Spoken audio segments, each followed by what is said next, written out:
हाँ जी बेटा, good morning, good afternoon. हम आज अमेंडमेंट क्लास रिकॉर्ड कर रहे हैं। ये जो हमारी क्लास है ये जीएसटी की अमेंडमेंट है जो कि एप्लीकेबल हैं सितंबर 2025 के अटेम्प्ट के लिए ऑनवर्ड्स, यानी कि जो हमारे जनवरी 26 के स्टूडेंट्स हैं उनके लिए भी ये रेलेवेंट है, और उसके बाद जो मई 26 के स्टूडेंट्स आएंगे उनके लिए भी रेलेवेंट रहेंगी। हाँ, अगर जो है क्या कहते हैं मई 26 बैच लेटेस्ट क्लासेस देखेंगे तो उनकी ऑलरेडी बुक में कवर्ड होंगी, तो उनको फिर दोबारा करने की ज़रूरत नहीं है। अदरवाइज हमारे जनवरी 26 तक के स्टूडेंट्स को तो ये क्लासेस देखनी ही होंगी। इसके अलावा जो जनवरी 26 वाले स्टूडेंट्स हैं उनके लिए कुछ अमेंडमेंट अलग भी आ सकती हैं। तो जब उनका आरटीपी आएगा जो कि लगभग नवंबर या अक्टूबर नवंबर के आसपास आएगा, तो हम उनको एडिशनल अमेंडमेंट भी प्रोवाइड करा सकते हैं। अगर आईसीआई ने आरटीपी के अंदर एडिशनल अमेंडमेंट दी तो हम भी आपको वो प्रोवाइड करा देंगे। यूट्यूब पे आपके लिए वो लेक्चर डल जाएगा। सिमिलरली सितंबर वालों के लिए जो है ये अमेंडमेंट एप्लीकेबल है। जो हमारे सितंबर वाले बच्चे हैं उनको ये अमेंडमेंट तो लगानी ही है, साथ में जो मई की अमेंडमेंट थी वो भी लगानी है। जो मई की अमेंडमेंट थी वो ऑलरेडी यूट्यूब पर डली हुई है, तो आप वो देख सकते हो, और साथ में जो है वो ये वाली अमेंडमेंट भी आपको लगानी है। इसके लिए अगर हम आपको बताएं तो आईसीआई की जो पीडीएफ आई थी अमेंडमेंट की, उसमें से मैंने आप लोगों के लिए ये नोट्स तैयार किए हैं। वो पीडीएफ लगभग 25-26 पेजेस की थी, जिसको शॉर्ट करके समरी करके हमने यहाँ पर 13 पेजेस में ख़त्म किया है और वो आपके लिए तैयार किए हैं। इसके अलावा वो जो अपना ये पेजेस हैं ये आपको पीडीएफ मिल जाएगी, पारस से आप डिमांड कर सकते हैं तो आपको मिल जाएगी। और ये जो है क्या कहते हैं आप पेजेस आपके सामने रखोगे तो जो आप ज़्यादा आपको बेटर समझ आएगा। इसके अलावा आपको और कुछ भी करने की आवश्यकता नहीं है, क्योंकि इसमें सारे एग्जाम्पल्स बनाकर चार्ट्स बनाकर मैंने कवर किया हुआ है, तो जो भी आपकी अमेंडमेंट्स हैं। तो आइए अपन शुरुआत करते हैं। ज़्यादा अमेंडमेंट्स नहीं हैं, काफ़ी थोड़ी अमेंडमेंट्स हैं, तो जल्दी से इसकी शुरुआत करते हैं। तो सबसे पहले अपन आते हैं चैप्टर नंबर 3 पे। उससे पहले की कोई अमेंडमेंट नहीं है। चैप्टर नंबर 3 की अगर हम बात करें तो यहाँ पर बेटा जो पहली अमेंडमेंट है वो आपकी स्पॉन्सरशिप सर्विस में है। स्पॉन्सरशिप सर्विस में क्या रहता था भाई, पहले जो हमने पढ़ा हुआ था ये इस तरह का ही मैंने एक डायग्राम बनाकर पहले आपको ऑलरेडी दिया हुआ है बुक के अंदर। उसमें चेंज क्या है वो मैं आपको भी बता दूंगा। तो उसमें पहले क्या रहता था, पहले ये रहता था कि भाई supplier is a body corporate. वहां ऐसा होता था कि अगर सप्लायर आपका बॉडी कॉर्पोरेट हो, मतलब वहां होता था कि भाई जो आपका सप्लायर है वो कोई और पर्सन हो, बॉडी कॉर्पोरेट ना हो, और जो अपना रेसिपिएंट अगर बॉडी कॉर्पोरेट या फर्म होगा तो आरसीएम लगता था। मतलब ये सप्लायर अगर अदर देन बॉडी कॉर्पोरेट हो और रेसिपिएंट अगर बॉडी कॉर्पोरेट या फिर पार्टनरशिप फर्म हो। बॉडी कॉर्पोरेट का मतलब आप कंपनी मान सकते हो कि सप्लायर अगर कंपनी ना हो, कंपनी के अलावा कोई पर्सन हो, कि भाई कोई इंडिविजुअल है, कोई एचयूएफ है, ऐसा सप्लायर हो, और रेसिपिएंट कौन हो, बॉडी कॉर्पोरेट यानी कि कंपनी या पार्टनरशिप फर्म, तो पहले आरसीएम लगता था, अभी भी सेम है। उसमें चेंज क्या है, चेंज सिर्फ जो है क्या कहते हैं छोटी सी बात आई है कि भाई जो, हाँ तो थोड़ी छोटी सी बात आई है, तो ये लिख रखा है other than a person who has opted to pay tax under, नहीं इसमें नहीं, ये आ गया अदर देन बॉडी कॉर्पोरेट। ये बॉडी कॉर्पोरेट वाली बात आ गई कि मतलब पहले क्या हुआ करता था कि जो हमारा सप्लायर है उसके बारे में कुछ नहीं लिखा था कि वो बॉडी कॉर्पोरेट होना चाहिए, क्या होना चाहिए, कुछ नहीं लिखा था। सिर्फ इतना लिखा था कि एनी सप्लायर, और अगर रेसिपिएंट होगा बॉडी कॉर्पोरेट या फर्म तो आरसीएम लगेगा। मतलब पहले क्या होता था कि यहां लिखा था एनी पर्सन, कि सप्लायर कोई मर्जी हो, पहले ऐसा लिखा था कि एनी पर्सन, कोई मर्जी सप्लायर होगा, रेसिपिएंट अगर बॉडी कॉर्पोरेट या फर्म होंगे तो आरसीएम लगेगा, पहले ये था। अब उसको थोड़ा सा चेंज कर दिया गया और लिख दिया गया कि जो सप्लायर है वो कंपनी नहीं होना चाहिए। तो इस अमेंडमेंट से चेंज क्या आएगा, वो चेंज ये आएगा कि अगर सप्लायर कंपनी होगा तो हमेशा एफसीएम लग जाएगा। तो चेंज ये आएगा कि अगर सप्लायर कंपनी होगा तो हमेशा एफसीएम लग जाएगा। तो ये सिर्फ चेंज आएगा। आइए इसको एक बार समझते हैं, कोई क्वेश्चन करके देखते हैं तो जिससे आपको आइडिया लग पाएगा मैं क्या कहना चाह रहा हूं। पहले थोड़ा स्पॉन्सरशिप की सर्विस के बारे में भी समझते हैं। तो हमारा स्पॉन्सरशिप क्या रहता है बेटा, कि मान लीजिए मैंने आपको बुक में लेमन ट्री वगैरह का एग्जाम्पल दिया हुआ था कि मान लीजिए कि कोई लेमन ट्री ने कोई एडवर्टीजमेंट दी, लेमन ट्री ने बोला या फिर मैंने आपको टाटा आईपीएल का एग्जांपल दिया था कि भाई आईपीएल के आगे टाटा वर्ड यूज किया गया, तो आईपीएल के आगे टाटा वर्ड यूज किया गया, तो आईपीएल और टाटा, अब इसमें पहचानते कैसे थे कौन अपना सप्लायर है कौन रेसिपिएंट है? तो टाटा जो है क्या कहते हैं कंसिडरेशन देता है, टाटा पैसे देता है कि भाई मेरा नाम यूज करो आईपीएल के आगे, और तो टाटा हो गया रेसिपिएंट और ये जो आईपीएल है वो क्या बन जाता है आपका सप्लायर, तो ये सप्लायर बन जाता है। अब कंसिडरेशन ये देता है तो बदले में जो है वो यहां पर हम स्पॉन्सरशिप की सर्विस ये दे रहा है, तो स्पॉन्सरशिप की सर्विस दे रहा है, कौन दे रहा है? आईपीएल दे रहा है। तो पहले ये होता था कि अगर रेसिपिएंट कंपनी है तो टाटा जो है वो रेसिपिएंट है, रेसिपिएंट अगर कंपनी या पार्टनरशिप फॉर्म होगी तो आरसीएम लग जाएगा, पहले ऐसा था। सप्लायर कौन है ये नहीं देखते थे पहले, सप्लायर कौन है ये नहीं देखते थे, रेसिपिएंट अगर कंपनी या पार्टनरशिप फॉर्म होगी तो आरसीएम लग जाएगा, पहले ऐसा हुआ करता था। अब इसमें क्या चेंज कर दिया कि ये लिख दिया साथ में कि जो सप्लायर है वो होना चाहिए अदर देन कंपनी, तो सप्लायर जो है वो होना चाहिए अदर देन कंपनी, तो सप्लायर होना चाहिए अदर देन कंपनी, ये अमेंडमेंट है। तो सप्लायर अदर देन कंपनी होना चाहिए तभी आरसीएम लगेगा। आईपीएल एक कंपनी नहीं है तो इसीलिए यहां पर वो एक, अगर वो कंपनी है, अगर गवर्नमेंट ने उसको कंपनी फॉर्म करके कर रखा है फिर यहां आरसीएम नहीं लगेगा, फिर एफसीएम लग जाएगा। तो अगर कोई यहां पर अदर देन कंपनी होगी तो ही जाकर यहां पर आरसीएम लगेगा।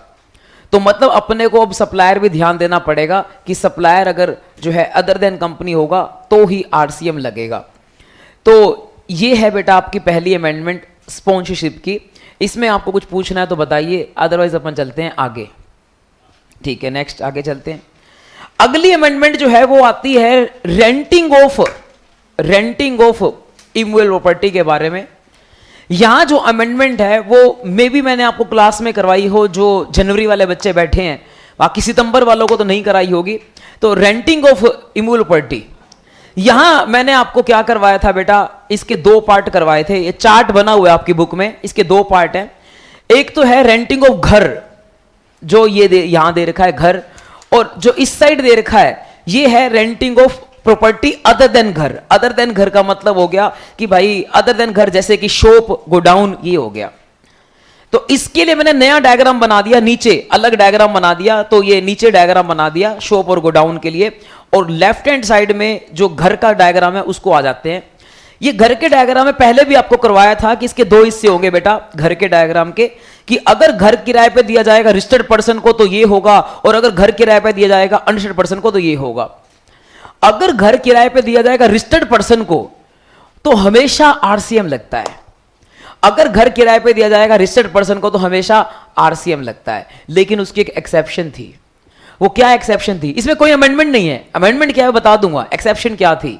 वो ये एक्सेप्शन थी कि भाई अगर वो सोल प्रोप्राइटर है जो रेसिपिएंट है, और या सोल प्रोप्राइटर है, उसने घर लिया है किराए पे ओन अकाउंट पे खुद के लिए, और साथ में अपने पर्सनल यूज के लिए रहने के लिए लिया है, तो वो एग्जम्प्ट हो जाता था। तो ये तीन कंडीशन में एग्जम्प्ट होता था कि अगर प्रोप्राइटर है, वो पर्सनल यूज है और अपना खुद के नाम पे लिया है ओन अकाउंट, तो वो एग्जम्प्ट हो जाता था। मतलब ये अगर घर किराए पे लो और रेसिपिएंट रजिस्टर्ड हो, लेकिन उसने घर किराए पे लिया हो अपने खुद के यूज के लिए और प्रोप्राइटर हो, तो उस केस में एग्जम्प्ट हो जाता था। अदरवाइज अगर रेसिपिएंट रजिस्टर्ड होगा तो आरसीएम लग जाता था, हमेशा आरसीएम लग जाता था। आरसीएम लगने का मतलब है जिसने किराए पे लिया है ना, जो रेसिपिएंट है वो टैक्स पे करेगा, ये होता था। इसमें कोई अमेंडमेंट नहीं है, पहले वाली बात है।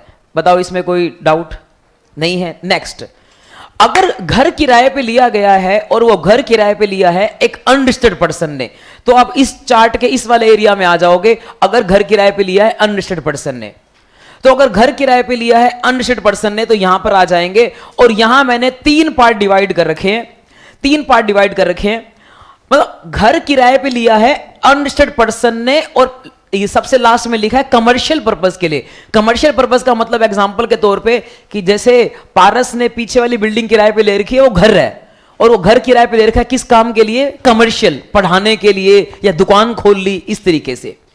हालांकि पारस इसमें कवर्ड नहीं होगा। पारस तो हमेशा किस में कवर्ड होगा? रजिस्टर्ड पर्सन में, और रजिस्टर्ड पर्सन के अंदर जो है यहां पर क्या लग जाता है? आरसीएम, तो वहां पारस को टैक्स देना पड़ेगा। लेकिन अगर मान लो मैं किराए पे लेता हूं घर, और मैं घर किराए पे लेता हूं, मैं एक अनरजिस्टर्ड पर्सन हूं और मैंने घर किराए पे लिया ट्यूशन पढ़ाने के लिए, कोचिंग पढ़ाने के लिए, तो वहां आरसीएम नहीं लगेगा, वहां क्या लगेगा? एफसीएम। यानी कि किसको टैक्स देना पड़ेगा? मकान मालिक को। कि मान लो मैं किसी का घर किराए पे लेता हूं और वहां पर मैं पढ़ाता हूं, मैं एक अनरजिस्टर्ड पर्सन हूं, तो वहां एफसीएम लग जाएगा और मकान मालिक को टैक्स देना पड़ेगा, एफसीएम। अब आती है अगली बात कि अगर मैं एक अनरजिस्टर्ड पर्सन हूं और मैं घर किराए पे लेता हूं रहने के लिए, तो वो एग्जम्प्ट हो जाएगा। मैं एक अनरजिस्टर्ड पर्सन हूं, मैंने घर किराए पे लिया किसके लिए? रहने के लिए, तो फिर वो क्या हो जाएगा? एग्जम्प्ट। और ये इसमें अभी तक कोई अमेंडमेंट नहीं है, ये ऑलरेडी अपन कर चुके हैं। जो ये अमेंडमेंट है वो हो सकता है कि भाई आप लोगों को करा रखी हो, जो हमारे जनवरी वाले हैं, हो सकता है आपको ना करा रखी हो। ये अमेंडमेंट क्या है? ये अमेंडमेंट ये है, ये अमेंडमेंट आई है पीजी हॉस्टल्स वगैरह के लिए। तो इनकी क्या अमेंडमेंट आई है? इनकी ये अमेंडमेंट आई है बेटा कि जो पीजी हॉस्टल या कोई कैंप साइट है, कोई जहां पर भी स्टूडेंट्स वगैरह रहते हैं, देखो क्या लिखा रखा है कि जहां पर स्टूडेंट्स रहते हैं, स्टूडेंट्स के रहने के लिए कुछ घर है, कोई उसको पीजी बोल देते हैं, हॉस्टल बोल देते हैं, तो उनकी सर्विसेज के बारे में बताया गया है। अच्छा, मैंने इसको इस डायग्राम में अनरजिस्टर्ड वाली लाइन में क्यों लिखा? क्योंकि जनरली जो स्टूडेंट्स होते हैं वो क्या होते हैं? अनरजिस्टर्ड। उसको मैंने रजिस्टर्ड वाली लाइन में नहीं लिखा, अनरजिस्टर्ड वाली लाइन में लिखा, क्योंकि स्टूडेंट्स जनरली अनरजिस्टर्ड होते हैं। तो अनरजिस्टर्ड पर्सन होते हैं स्टूडेंट्स, उनको घर किराए पे दिया जाता है रहने वगैरह के लिए, पीजी वगैरह के लिए। तो वहां पर क्या है, पीजी के ऊपर क्या जीएसटी लगता है नहीं लगता? तो ये बोलते हैं कि भाई लग जाएगा पीजी के ऊपर। लेकिन क्या कहते हैं भाई, एग्जम्प्ट हो जाएगा। कब एग्जम्प्ट हो जाएगा?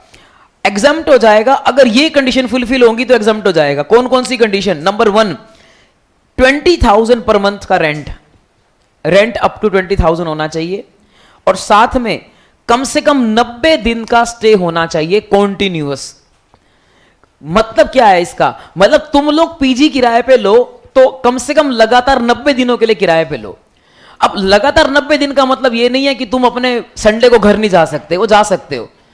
तो मिनिमम 90 डेज के लिए जो है आप घर किराए पे लो, पीजी किराए पे लो, 3 महीने के लिए कम से कम किराए पे लो, और साथ में सेकंड मतलब बीच में प्लस है, मतलब दोनों कंडीशन फुलफिल होनी चाहिए, और 20,000 पर मंथ का रेंट होना चाहिए अप टू, तो यहां पर हो जाएगा एग्जम्प्ट। अदरवाइज लग जाएगा यहां पर एफसीएम। आरसीएम थोड़ी लग सकता है। आरसीएम लग जाएगा तो तुमको देना पड़ेगा जीएसटी। तुम कैसे दोगे बेचारे बच्चे, तुम कैसे जीएसटी दोगे? तो यहां लग जाएगा क्या? एफसीएम।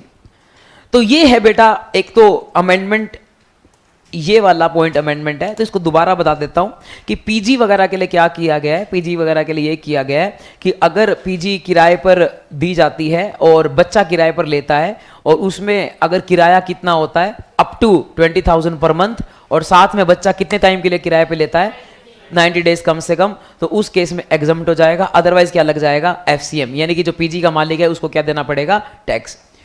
अब चलते हैं राइट हैंड साइड में, यहां पर भी अमेंडमेंट है।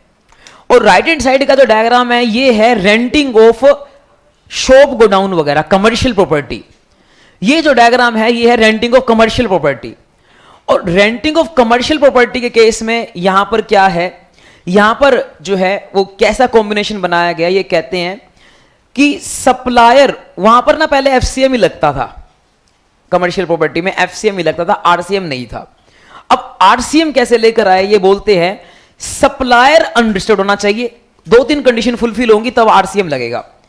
वो कब आरसीएम लगेगा? अगर सप्लायर अनरजिस्टर्ड हो, रेसिपिएंट रजिस्टर्ड हो, और रेसिपिएंट जो रजिस्टर्ड है वो कंपोजिशन डीलर ना हो, तो आरसीएम लगेगा, अदरवाइज एफसीएम है। दोबारा देखो, 3 कंडीशन फुलफिल होंगी तो आरसीएम है। याद है जब मैंने आपको आरसीएम पढ़ाया था तो मैंने बोला था स्पेसिफाइड सप्लायर, स्पेसिफाइड रेसिपिएंट और स्पेसिफाइड सर्विस। स्पेसिफाइड सर्विस कौन सी है? रेंटिंग ऑफ कमर्शियल प्रॉपर्टी, ये तो है स्पेसिफाइड सर्विस। स्पेसिफाइड सप्लायर कौन सा है? स्पेसिफाइड सप्लायर है, सप्लायर होना चाहिए अनरजिस्टर्ड पर्सन। और स्पेसिफाइड रेसिपिएंट कौन सा है? रेसिपिएंट होना चाहिए रजिस्टर्ड पर्सन। और अदर देन कंपोजिशन डीलर, ये तीनों चीजें सेटिस्फाई हो जाएंगी तो क्या लग जाएगा, आरसीएम। आइए मैं यहां से ही पढ़ा देता हूं, देखो ये एंट्री नंबर 5 ए बी है, तो यहां लिख रखा है कि अदर देन घर, घर को छोड़कर कुछ और किराए पे देना है, सप्लायर होना चाहिए अनरजिस्टर्ड पर्सन, रेसिपिएंट होना चाहिए रजिस्टर्ड पर्सन, बट अमेंडमेंट जो आई है वो ये आई है कि भाई कंपोजिशन डीलर को हटा दिया गया कि रेसिपिएंट होना चाहिए registered person but other than composition dealer, recipient होना चाहिए registered person but other than composition dealer. तो ये तीनों कंडीशन फुलफिल होंगी तो आरसीएम लगेगा, अदरवाइज आपका एफसीएम लगेगा। आइए उस चार्ट में वापस आते हैं, और चार्ट में मैंने कुछ बता रखा होगा, देखो क्या लिख रखा है कि अगर देखो 3 कंडीशन बताना कौन कौन सी है, दोबारा बताओ। सप्लायर होना चाहिए अनरजिस्टर्ड, रेसिपिएंट होना चाहिए रजिस्टर्ड।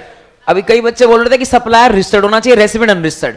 भाई सप्लायर रजिस्टर्ड होगा तो फिर तो एफसीएम लग जाएगा ना, तो सप्लायर अनरजिस्टर्ड और रेसिपिएंट रजिस्टर्ड होना चाहिए, बट रेसिपिएंट होना चाहिए अदर देन कंपोजिशन डीलर। अब इसमें देखो मैंने इस डायग्राम में क्या किया, राइट हैंड साइड में लिख रखा है सप्लायर रजिस्टर्ड है, सप्लायर रजिस्टर्ड है तो क्या लग जाएगा, एफसीएम। तो हम इधर आ गए, सप्लायर है अनरजिस्टर्ड, सप्लायर अनरजिस्टर्ड है और मान लो रेसिपिएंट भी अनरजिस्टर्ड है, दोनों अनरजिस्टर्ड हैं, फिर क्या हो जाएगा, एग्जाम्प्ट, क्योंकि जीएसटी कौन भरेगा, सप्लायर भी अनरजिस्टर्ड रेसिपिएंट भी अनरजिस्टर्ड, जीएसटी कौन भरेगा, तो इसीलिए वो एग्जाम्प्ट हो जाएगा। But upon left hand side में आते हैं कि सप्लायर अनरजिस्टर्ड रेसिपिएंट रजिस्टर्ड, तो उस केस में आरसीएम लग जाएगा। बट अगर रेसिपिएंट कौन निकला, कंपोजिशन डीलर, रेसिपिएंट कौन निकला, अगर कंपोजिशन डीलर, फिर भी कोई टैक्स नहीं भरेगा, फिर भी जो है क्या कहते हैं, कोई टैक्स नहीं भरेगा, क्योंकि सप्लायर अनरजिस्टर्ड है, रेसिपिएंट भरेगा नहीं, वो कंपोजिशन डीलर है, तो ये भी क्या हो जाएगा, एग्जाम्प्ट। तो यहां लगना तो एफसीएम था, बट एफसीएम लग नहीं पाएगा क्योंकि सप्लायर क्या है, अनरजिस्टर्ड, मतलब सप्लायर के टर्नओवर 20 लाख से कम है ना, तो इसीलिए बेचारा वो भी टैक्स नहीं भरेगा, तो यहां टैक्स लगेगा ही नहीं, ये क्या हो जाएगा, एग्जाम्प्ट। आइए इसको दोबारा देखते हैं, इस वाले चार्ट को। पीजी वाली अमेंडमेंट तो आपको बता दी, ये वाली अमेंडमेंट दोबारा देखते हैं कि अगर किराए पे दिया जाता है, क्या किराए पे दिया जाता है कि हाँ, शॉप गोडाउन वगैरह कमर्शियल प्रॉपर्टी, अगर वो किराए पे दी जाती है, अपना जो सप्लायर है वो कौन है, अनरजिस्टर्ड। सप्लायर पहले रजिस्टर्ड कर लो, सप्लायर रजिस्टर्ड है तो क्या लग जाएगा, एफसीएम, बात ही खत्म। सप्लायर आ जाता है अनरजिस्टर्ड, अगर सप्लायर अनरजिस्टर्ड है तो उस केस में दो बातें होंगी कि भाई रेसिपिएंट क्या है, अगर रेसिपिएंट भी अनरजिस्टर्ड है तो हो जाएगा एग्जाम्प्ट, अगर रेसिपिएंट रजिस्टर्ड है तो लग जाएगा आरसीएम, बट अगर रेसिपिएंट कौन है, कंपोजिशन डीलर, तो भी क्या हो जाएगा, एग्जाम्प्ट। तो ये खत्म हो गया बेटा। अब आते हैं अगली चीज पे, वो मैंने आपको ये बताया था कि लोकल अथॉरिटी जो सर्विस प्रोवाइड करती है एक बिजनेस एंटिटी को, तो वहां पर लग जाता है आरसीएम। मतलब ये कि अगर गवर्नमेंट, अगर कोई government, central government, state government, local authority business entity को अगर सर्विस प्रोवाइड करती है तो वहां पर क्या लगता है बेटा, आरसीएम। अगर सेंट्रल गवर्नमेंट, आपको नहीं लिखना है बेटा, आपको नहीं लिखना, अगर central government, state government, local authority service देती है बिजनेस एंटिटी को तो आरसीएम लगता है। सर ये कहां कराया था, एक गवर्नमेंट का चार्ट था बहुत बड़ा सा, याद है आपको, उस गवर्नमेंट के बड़े चार्ट में क्या था, राइट हैंड साइड में तो थी रेंटिंग की सर्विस, और रेंटिंग की सर्विस में क्या होता था कि वहां पर अपना अगर रजिस्टर्ड पर्सन को हो तो आरसीएम था, अनरजिस्टर्ड को हो तो एफसीएम था, और इंडियन रेलवेज को हो, इंडियन रेलवेज अगर रेंटिंग देगी तो हमेशा एफसीएम था। फिर उसके बाद सेंटर में आते थे, वहां पर 4 एंट्रीज थी कि डिपार्टमेंट ऑफ पोस्ट, टेलीकम्युनिकेशन वगैरह वगैरह, नहीं पोस्ट, डिपार्टमेंट ऑफ पोस्ट था, टेलीकम्युनिकेशन नहीं था, डिपार्टमेंट ऑफ पोस्ट था, इंडियन रेलवेज था, ट्रांसपोर्टेशन ऑफ गुड्स पैसेंजर की सर्विस थी, वहां पर हमेशा एफसीएम लगता था। और फिर लेफ्ट हैंड साइड में क्या था, गवर्नमेंट की बाकी सर्विसेज अगर दी जाती हैं टू अ बिजनेस एंटिटी तो वहां आरसीएम है। और वहां पर एक और बात भी होती थी कि अगर गवर्नमेंट की बाकी सर्विसेज दी जाती हैं तो दूसरा गवर्नमेंट का डिपार्टमेंट तो एग्जम्प्ट है, और वो दी जाती है टू अ बिजनेस एंटिटी तो उस केस में भी बात थी कि अगर बिजनेस एंटिटी की टर्नओवर पिछले साल की कम होगी, वो जो 10 लाख, 20 लाख, 40 लाख से, तो भी एग्जम्प्ट हो जाएगा। बट अगर वो टर्नओवर ज्यादा होगी तो वहां लग जाता था आरसीएम। ये वाला चार्ट था बेटा। अब उसमें क्लैरिफिकेशन क्या आई है कि गवर्नमेंट की सर्विस अगर बिजनेस एंटिटी को दी जाए तो आरसीएम है।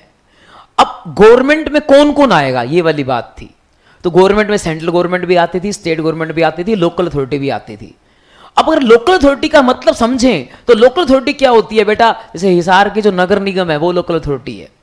हिसार की जो नगर निगम है जहां पर हमारे मंत्री साहब बैठते हैं, तो जो हिसार के मेयर हैं वो हमारी नगर निगम, जो जिंदल टावर के पास है जो ऑफिस, तो वो हमारी नगर निगम, उसको हम बोलते हैं लोकल अथॉरिटी। तो वो लोकल अथॉरिटी अगर सर्विस देगी किसी बिजनेस एंटिटी को तो वहां पर आरसीएम लग जाएगा। आप बोलोगे सर ये क्या सर्विस देती है लोकल अथॉरिटी? ये सर्विस देती है जैसे कि लेमन ट्री वालों ने ना होर्डिंग लगा रखी है, आप डाबड़ा चौक से जाओगे होर्डिंग लगी हुई है, होर्डिंग पे जो है लेमन ट्री का नाम लिखा होता है, कभी यहां पर लिखा होता है ज्वेलर्स का नाम लिखा होता है, जो पीएलए में भी ज्वेलरी की दुकानें खुली हैं इनका नाम लिखा होता है। तो जो ये होर्डिंग पे एडवर्टीजमेंट सर्विस है, ये एडवर्टीजमेंट सर्विस दी जाती है, लोकल अथॉरिटी मालिक होती है इन होर्डिंग्स की, तो ये एडवर्टीजमेंट सर्विस देती है किसको? बिजनेस एंटिटी को। तो यहां पर क्या लग जाता है? आरसीएम, यानी कि टैक्स किसको देना पड़ेगा? लेमन ट्री को, क्योंकि लेमन ट्री पैसे देगा लोकल अथॉरिटी को। लोकल अथॉरिटी हो गया सप्लायर, लेमन ट्री हो गया रेसिपिएंट। रेसिपिएंट पैसे दे रहा है लोकल अथॉरिटी को कि मेरे को होर्डिंग लगाने दो, तो वो सप्लायर है लोकल अथॉरिटी, रेसिपिएंट है लेमन ट्री, यहां क्या लग जाता है? आरसीएम। अब बात क्या आती है? बात ये आती है डीडीए के बारे में। डीडीए यानी कि दिल्ली डेवलपमेंट अथॉरिटी। दिल्ली के अंदर जो फ्लैट्स वगैरह बनते हैं उनके लिए परमिशन लेनी पड़ती है डीडीए की, दिल्ली डेवलपमेंट अथॉरिटी। ऐसे ही पंजाब में भी अलग होती होगी, और ऐसे ही अपना हरियाणा में हुड्डा होती है, HUDA, Haryana urban development authority. अब वो HSVP नाम रख दिया उनका, हरियाणा शहरी विकास प्राधिकरण। सिमिलरली मुंबई में भी होती होगी ऐसी कोई जो डेवलपमेंट अथॉरिटी है जिससे फ्लैट वगैरह बनाने की परमिशन लेनी पड़ती है। तो दिल्ली डेवलपमेंट अथॉरिटी को क्या लोकल अथॉरिटी माना जाएगा? क्वेश्चन ये है। अगर लोकल अथॉरिटी माना जाएगा तो उस केस में पता क्या होगा?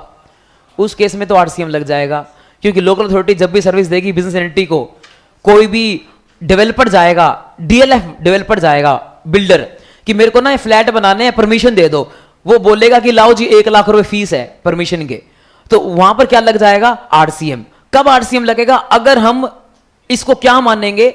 डीडीए को अगर हम क्या मानेंगे? Local authority. तो यहां गवर्नमेंट ने क्लैरिफाई किया कि डीडीए को लोकल अथॉरिटी नहीं माना जाएगा। अगर डीडीए को लोकल अथॉरिटी नहीं माना जाएगा तो यहां पर फिर क्या नहीं लगेगा? आरसीएम नहीं लगेगा, और यहां क्या लग जाएगा? एफसीएम। बस इतनी सी क्लैरिफिकेशन है। तो यहां लोकल अथॉरिटी नहीं माना जाएगा डीडीए को, तो एफसीएम लग जाएगा जब भी डीडीए सर्विस देगा किसी बिजनेस एंटिटी को। मैंने इसका क्वेश्चन बनाया है। एबीसी कंपनी है, कंस्ट्रक्शन कंपनी है, जिसने कंसल्टेंसी सर्विस रिसीव करी फ्रॉम डीडीए। मतलब डीडीए ने सर्विस दी, डीडीए ने सर्विस दी, किस बात की सर्विस दी? कि भाई तुम्हारे को यहां फ्लैट बनाना है नहीं बनाना। तो डीडीए ने सर्विस दी है किसको? एबीसी को। एबीसी ने इसको पैसे दिए 2 लाख रुपए। पहचानो सप्लायर कौन है, रेसिपिएंट कौन है? डीडीए कौन है? सप्लायर। एबीसी कौन है? रेसिपिएंट। तो अगर यहां आरसीएम लगेगा तो टैक्स कौन देगा? एबीसी। और एफसीएम लगेगा तो टैक्स कौन देगा? डीडीए। तो यहां क्या लगेगा? एफसीएम, क्योंकि डीडीए को क्या नहीं माना जाएगा? लोकल अथॉरिटी, और यहां पर क्या लग जाएगा? एफसीएम। तो क्वेश्चन पूछा है क्या वेदर आरसीएम इज एप्लीकेबल, आप लिखोगे नो, यहां क्या एप्लीकेबल होगा? एफसीएम। और एग्जाम में अगर ऐसा क्वेश्चन आता है तो पहले आपको थोड़ा एक्सप्लेन करना पड़ेगा कि जब गवर्नमेंट की सर्विस दी जाती है किसको? बिजनेस एंटिटी को, तो वहां क्या लग जाता है? आरसीएम। लेकिन आप फिर बोलोगे कि गवर्नमेंट की सर्विस दी जाती है, लेकिन ये जो हमारा डीडीए है वो लोकल अथॉरिटी नहीं है, इसका मतलब गवर्नमेंट नहीं है। गवर्नमेंट नहीं है तो यहां पर क्या लग जाएगा? एफसीएम। तो ये सारी बातें आपको इंग्लिश में लिखनी पड़ेंगी, और लास्ट में कंक्लूजन लिखना पड़ेगा कि एफसीएम लग जाएगा और टैक्स कौन देगा? डीडीए। तब जाके आपको पूरे नंबर मिलेंगे। आगे चलते हैं बेटा। आई होप ये अमेंडमेंट हो गई होगी क्लियर। ठीक है, नेक्स्ट अब आते हैं, अगला चैप्टर आ गया हमारा place of supply. Place of supply chapter आ गया, और प्लेस ऑफ सप्लाई चैप्टर के अंदर एक ही जो अमेंडमेंट है वो क्या अमेंडमेंट है? ये बोलता है भाई कि हमारा एक सेक्शन होता है 12 का 2 जो हमें बताता है रिगार्डिंग प्लेस ऑफ सप्लाई निकालना।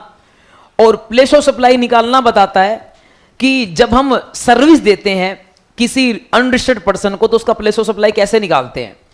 तो जब एक ये कॉमन रूल की बात हो रही है कि हमारे ना प्लेस ऑफ सप्लाई चैप्टर में क्या था कि सर्विसेज के केस में ऐसा था कि अगर कुछ स्पेसिफाइड सर्विसेज हैं, जैसे कि इम्यूल प्रॉपर्टी से रिलेटेड सर्विस, टीचिंग से रिलेटेड सर्विस, तो स्पेसिफाइड सर्विसेज के अंदर तो क्या था कि अपना प्लेस ऑफ सप्लाई निकालने के अलग रूल थे।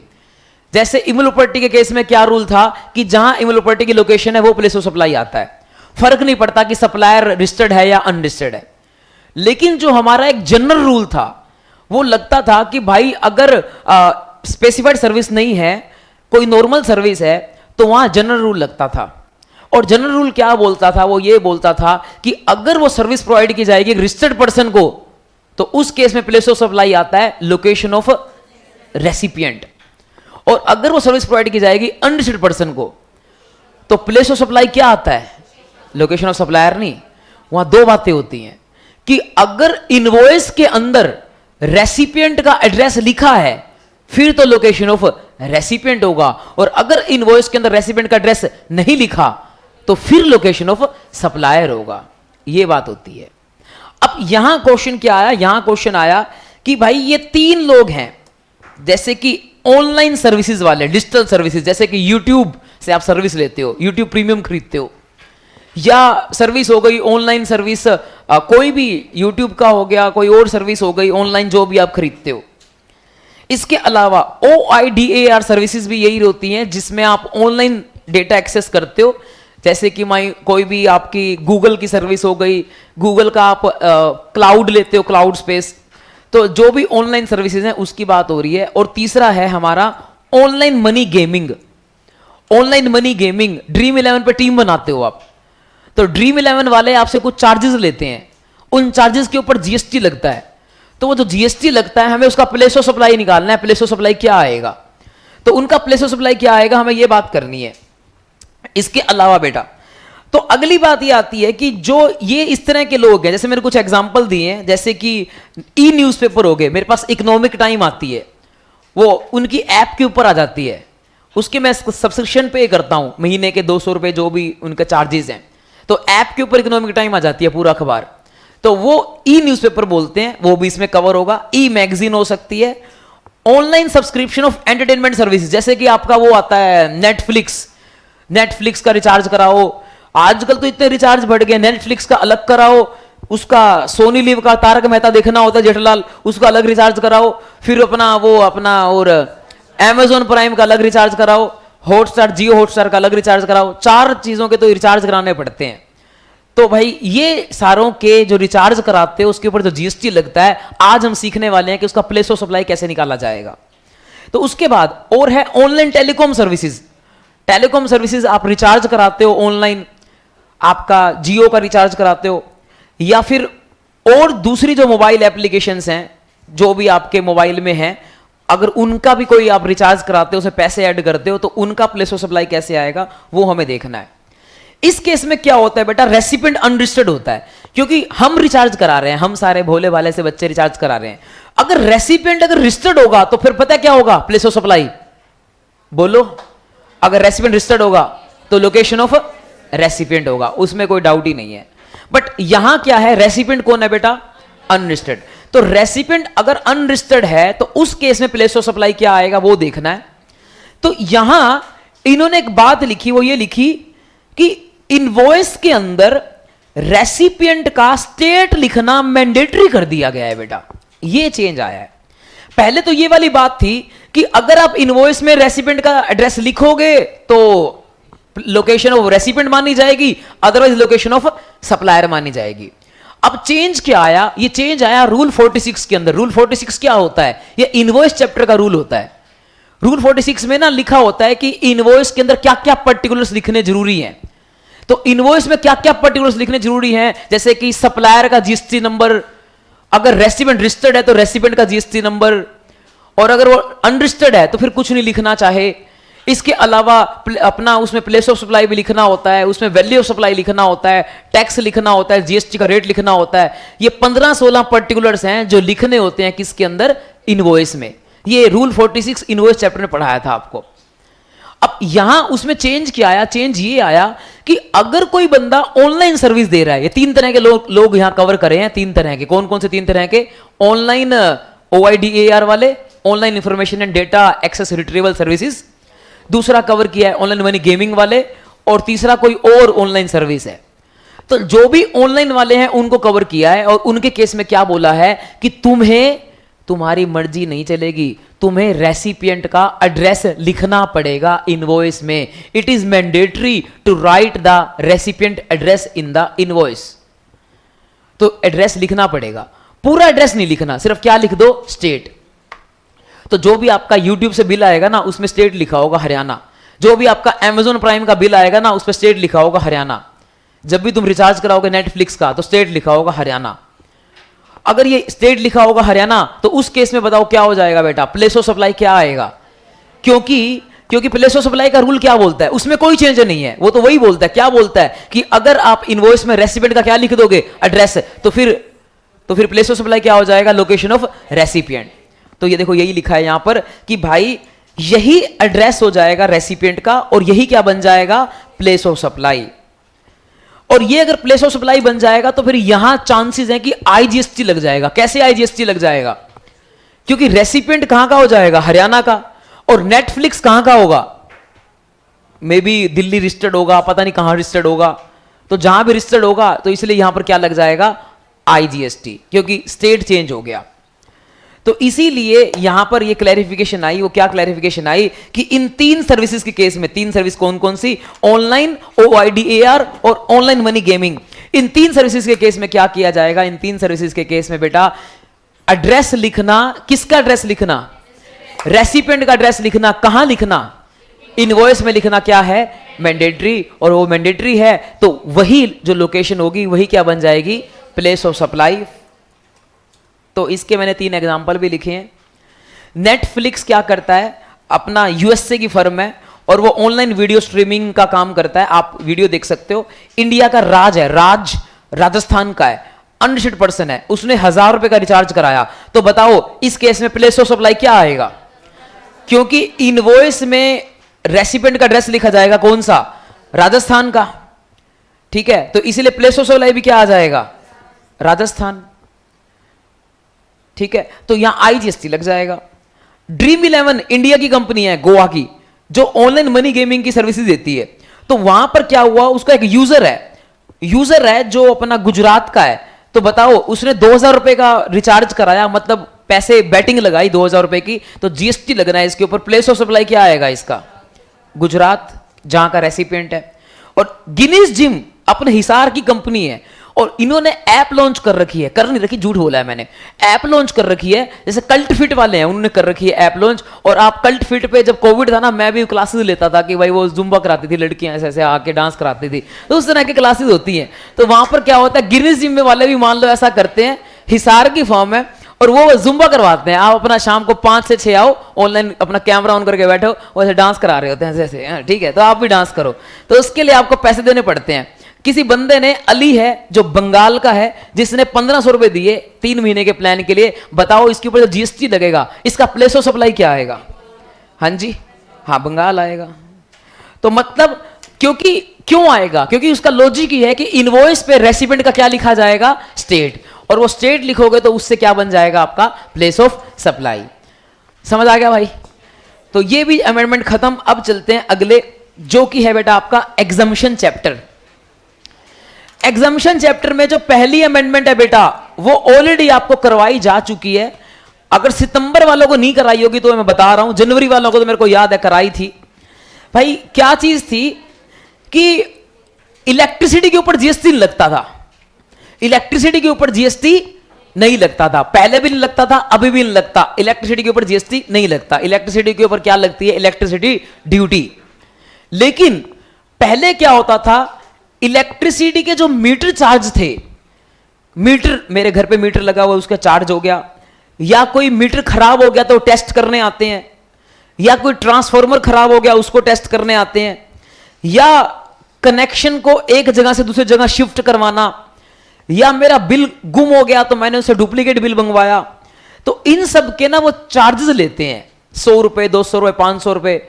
अभी मैंने सोलर का लगवाया घर के अंदर, तो एक नया मीटर आया है, तो उसके चार्जेस लिए हैं मेरे से कि भाई मीटर शिफ्ट करने आया, आपका पुराना मीटर हटा दिया, सोलर वाला मीटर अलग लगता है वो लगा दिया, तो उसके चार्जेस लेंगे। तो जो चार्जेस ले रहे हैं ये इलेक्ट्रिसिटी नहीं है, इलेक्ट्रिसिटी के ऊपर जीएसटी एग्जम्प्ट है, तो क्या इन मीटर चार्जेस के ऊपर जीएसटी लगेगा या नहीं लगेगा? पहले लगता था, अब इसके ऊपर इसको भी क्या किस में डाल दिया गया है? एग्जम्पशन में। तो इसको नई एग्जम्पशन एंट्री डाली है 25A, इसको एग्जम्पशन में डाल दिया गया है, अब इसके ऊपर भी जीएसटी नहीं लगता।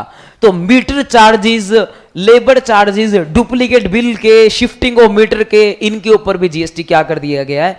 एग्जम्प्ट कर दिया गया है, कोई जीएसटी नहीं लगता। आगे चलते हैं। जो अगली एंट्री है ये ऑलरेडी दी हुई है अपनी बुक में, ज़्यादा कोई खास नहीं थी। नेशनल स्किल डेवलपमेंट कॉर्पोरेशन की सर्विसेज, नेशनल काउंसिल की सर्विसेज, ये सारी थी, ये ऑलरेडी अपनी बुक में दी हुई है। ट्रेनिंग बोर्डिंग तो ये सब सेम है, इसमें बस एक ये लाइन ऐड करी है जिससे कोई ज़्यादा फर्क नहीं पड़ेगा। तो अगर आपने ये वाली एंट्री पहले पढ़ रखी है तो एग्जैक्टली सेम है, उसमें कोई ज़्यादा कुछ खास बात नहीं है, तो इसको आप बस रीडिंग मोड पे ले लेना, रीड कर लेना। एक नई अमेंडमेंट आई है जो आपको बता देता हूँ, वो क्या है। एक सलमान खान बड़ा फेमस है अपना दूसरों को उड़ाने के लिए, जो फुटपाथ पे सो रहा होता है उसको बड़ा फौरन का उसको याद आती है, उसको लगता है कि इंडिया के फुटपाथ साफ होने चाहिए, तो कोई सो रहा है तो उसको उड़ा दो, तो ऐसा होता है।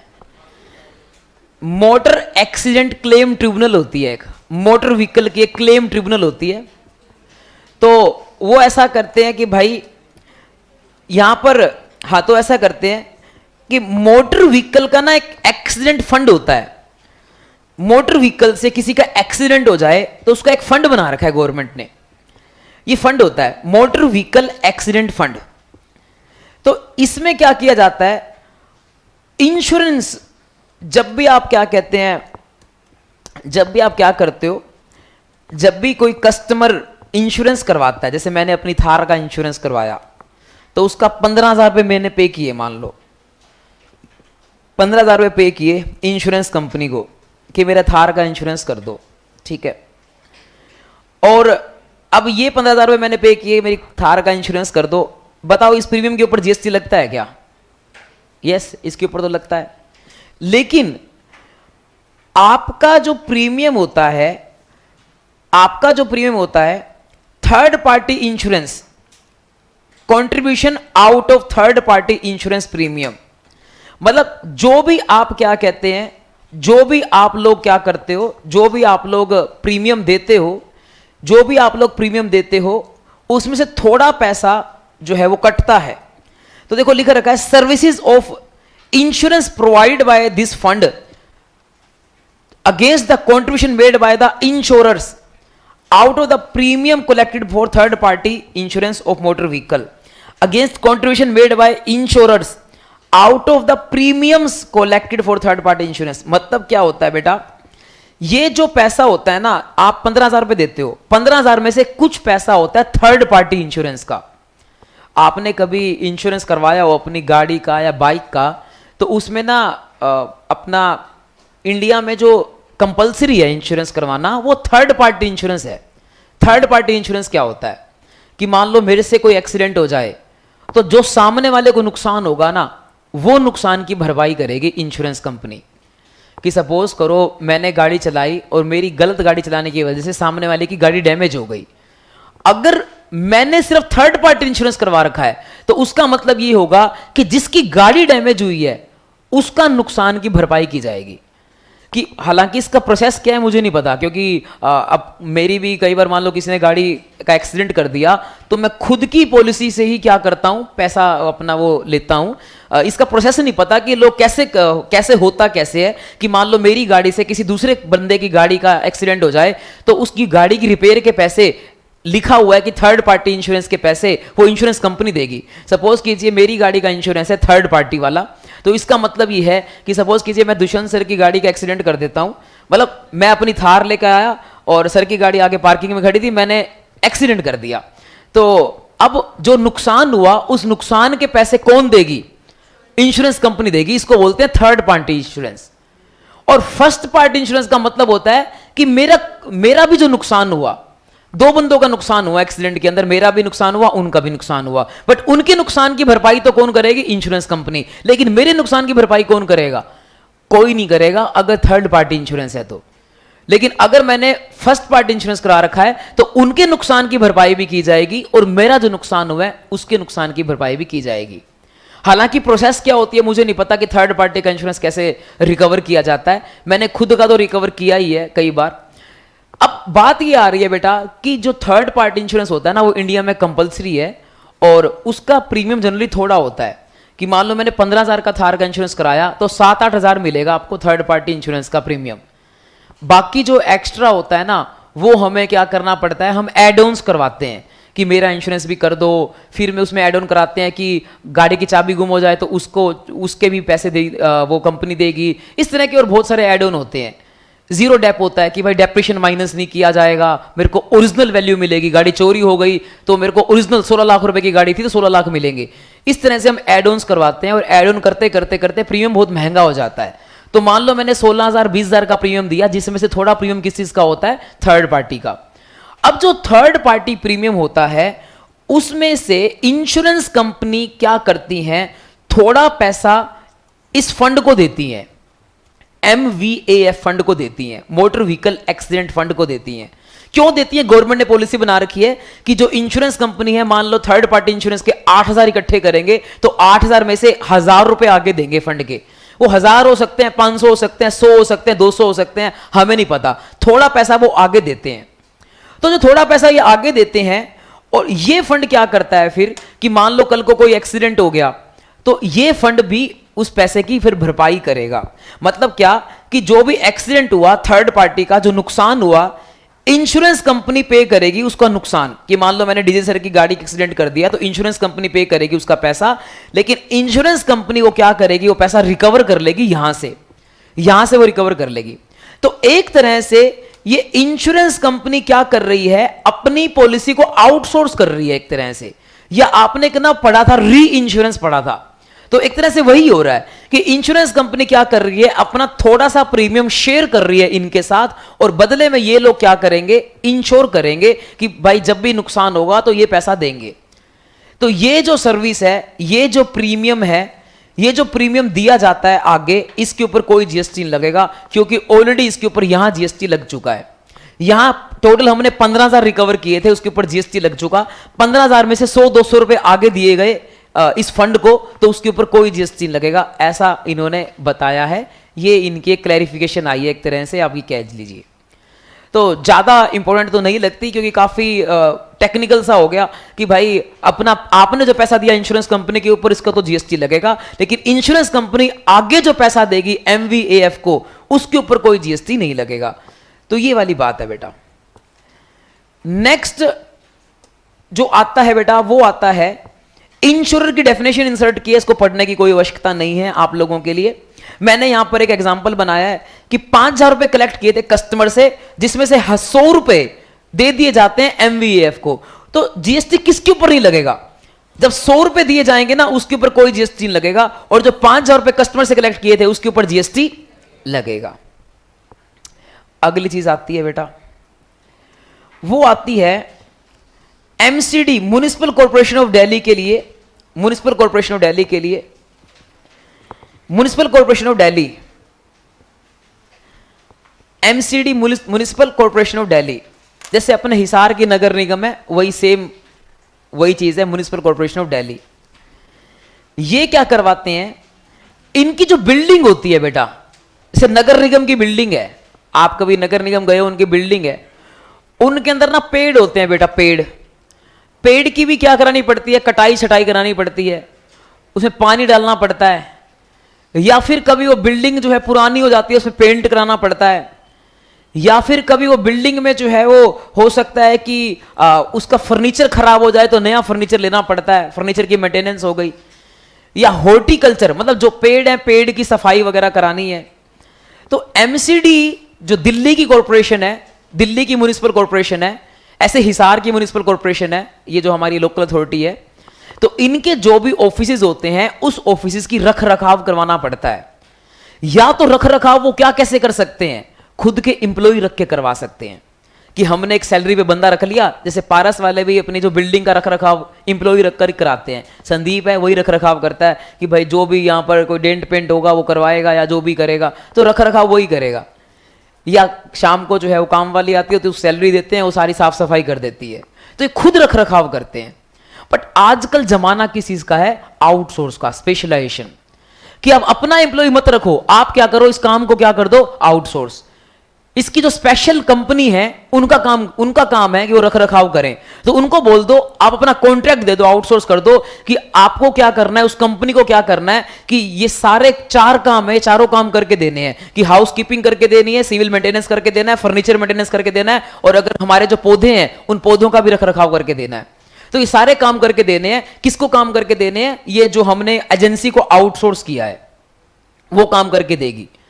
आजकल हर चीज का आउटसोर्सिंग का जमाना है, कंप्यूटर का भी आउटसोर्सिंग का जमाना है कि कंप्यूटर में कोई भी जो बड़ी बड़ी कंपनीज होती हैं उसमें जो कंप्यूटर होते हैं उनको आउटसोर्स कर दिया जाता है कि जो भी खराबी आती है हमारी रिस्पॉन्सिबिलिटी नहीं है, हम तो बस फोन करेंगे, बंदा आ जाएगा उसको रिपेयर कर देगा। तो कोई बाहर की एजेंसी है जो क्या करती है, ठेका ले लेती है, उसको बोलते हैं एएमसी, एनुअल मेंटेनेंस कॉन्ट्रैक्ट, 1 साल का मेंटेनेंस का कॉन्ट्रैक्ट। जैसे मेरी गाड़ी का एएमसी हो गया कि भाई अगर गाड़ी में कोई भी खराबी आती है तो कंपनी वाले ठीक करके देंगे। तो इस चीज के लिए ऐसा ही एमसीडी का हो गया कि एमसीडी की जो भी बिल्डिंग वगैरह में जो खराबी आएगी वो एजेंसी वाले ठीक करके देंगे। तो इसको बोलते हैं अपकीप ऑफ ऑफिस, ऑफिस को ठीक से चलाना।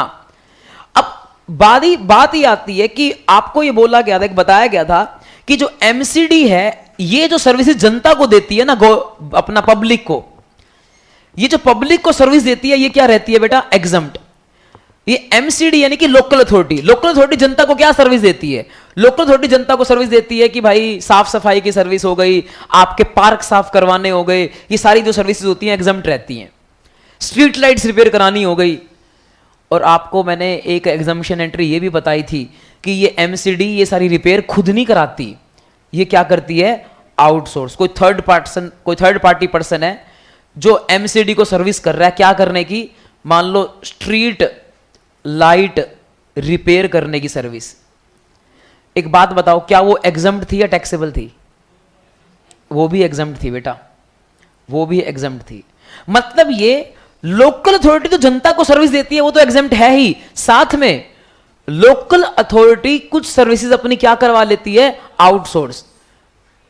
लेकिन अगर स्ट्रीट लाइट रिपेयर लिखा है बेटा, लेकिन अगर वो सर्विसेज रिलेटेड होंगी जनता से रिलेटेड होंगी अगर वो सर्विसेज, तो एग्जम्प्ट है। बट आपको पता है यहां पर एक और बात थी, मटेरियल 25% तक ही एग्जम्प्ट होगा, ठीक है, वो वाली एंट्री है, तो एग्जम्प्ट है। लेकिन अब क्लैरिफिकेशन क्या आई, क्लैरिफिकेशन ये आई कि जो ये वाली 4 सर्विसेज हैं क्या ये भी एग्जम्प्ट होंगी, क्या ये जनता से रिलेटेड है ये 4 सर्विसेज? तो ये जनता से रिलेटेड नहीं है। तो एमसीडी की वो सर्विसेज एग्जम्प्ट हैं जो वो जनता को देती है।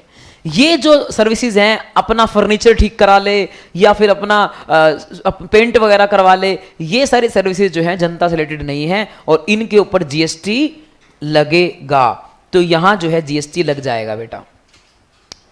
अब ये पेपर में क्वेश्चन आएगा तो इसका कोई एग्जाम्पल बन देगा कि भाई निखिल मुंजाल एक एजेंट है जो ये सारा काम करता है एमसीडी का, और उसने 10 लाख रुपए का बिल रेज किया, बताओ इस पे जीएसटी लगेगा नहीं लगेगा? तो आप क्या बोलोगे कि ये जीएसटी लगेगा। ये जो है ये सर्विसेज जनता को नहीं दी जाती हैं, तो ये एग्जम्प्ट नहीं है, ये एंट्री नंबर 3A में कवर्ड नहीं है, ये टैक्सेबल है, इस पे जीएसटी लग जाएगा। अगली उस पे आते हैं, आईटीसी चैप्टर में आ गए अपन, आईटीसी चैप्टर में आ गए। कितने पेज रह गए? 4। सुनिए, अब ये क्या है बेटा, इतना आसान है ना भाई, अमेंडमेंट बहुत इजी है यार। देखो क्या अमेंडमेंट है, कहता है फैक्ट्री है, फैक्ट्री से ना बेटा गाड़ी आती है, गाड़ी। आपको मैंने एक बार बताया था कि मैंने ह्युंडई की ऑडिट की थी, तो ह्युंडई का जो हिसार का शोरूम है उसकी ऑडिट की थी। उसकी फैक्ट्री है चेन्नई में, ह्युंडई की जो फैक्ट्री है वो कहां पर है, चेन्नई। चेन्नई से क्या आती है बेटा, गाड़ी। चेन्नई से ट्रक में गाड़ी लोड होती है और ट्रक जो है इनका खुद का नहीं होता, ट्रक किसी और का होता है, ट्रांसपोर्टर होता है, वो गाड़ी लोड करता है। कभी भी आप आ रहे हो तो रास्ते में देख लेना, बहुत बड़ा सा ट्रक होगा जिसके पीछे अपना वो कंटेनर सा लगा होगा, उसके अंदर गाड़ियां होती हैं अक्सर। तो वो कोई थर्ड पार्टी ट्रक होता है जो अपना सर्विसेज देता है, उनकी गाड़ियां चेन्नई से लाकर हिसार के शोरूम में लाके देता है। ठीक है, तो इस डायग्राम में देखो मैंने लिख रखा है OEM। OEM मतलब ओरिजिनल इक्विपमेंट मैन्युफैक्चरर, यानी कि गाड़ी बनाने वाली फैक्ट्री। जो भी मैं एग्जांपल दे रहा हूं उसमें कहां पर है ये, चेन्नई में। और ये गाड़ियां, ट्रांसपोर्टर जो है वो गाड़ियां रख कर आ रहा है, कहां लेकर आ रहा है गाड़ियां कहां लेकर आ रहा है, हिसार में एजेंसी है, हिसार हुंडई, वहां लेकर आ रहा है। अब बात आती है बेटा आईटीसी की, बात आती है आईटीसी के बारे में। आपको ना एक मैंने बात बताई थी, आईटीसी रेसिपिएंट को कब मिलता है बेटा। आपको वैसे एक बात बता दूं, ये वाला एग्जांपल मैंने उसमें भी दिया था आपको, डीडीपी का कंसेप्ट समझाने में शायद। ठीक है, डीडीपी का कंसेप्ट समझाने में दिया था मैंने एग्जांपल।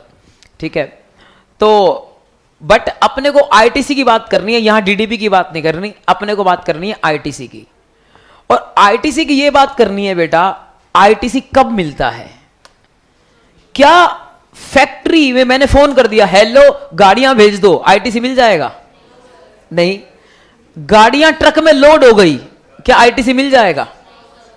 ट्रक से चल के आ गई, आधे रास्ते पहुंच गई, चेन्नई से ट्रक चला था, इंदौर तक पहुंच गया, आईटीसी मिल जाएगा? गाड़ियां जो है पहुंच गई, ट्रक पहुंच गया इस शोरूम के पास, शोरूम से गाड़ियां उतर गई, क्या शोरूम में गाड़ियां उतर गई ट्रक से, आईटीसी मिल जाएगा? यस।